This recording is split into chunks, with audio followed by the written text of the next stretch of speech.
આણંદમાં બનેલ ગંભીરા બ્રિજ દુર્ઘટનાના પડઘા ક્યાંક ને ક્યાંક હજી પણ શમ્યા નથી અને એના જ પડઘા હજી પણ સંભળાઈ રહ્યા હોય એમ આણંદ ગંભીરા બ્રિજ દુર્ઘટનામાં 27 દિવસ ફસાયેલા ટેન્કર માલિકને સાંસદ મિતેશ પટેલે 80,000 રૂપિયા આપ્યા।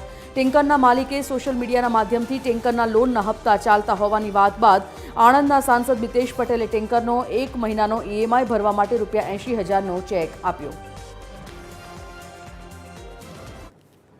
ટેન્કરના માલિકનો એક હપ્તો ભરીએ તો ઘણું બધું કામ એમનું, એમના ડ્રાઈવરનું અને ઘણા બધાને જે રોજીરોટી આપી રહ્યા છે એમનું જે ચક્ર છે એ ચક્ર ચાલુ રહે, ફરીથી ટેન્કર ચાલુ થઈ જાય અને એમની જે રોજીરોટી છે, એમને જે આવક છે એ આવક પાછી ચાલુ થાય એ માટેના અમે પ્રયત્નો કર્યા છે। આજે રમાશંકરજી પાલને બોલાવી એમને ચેક આપવામાં આવ્યો છે।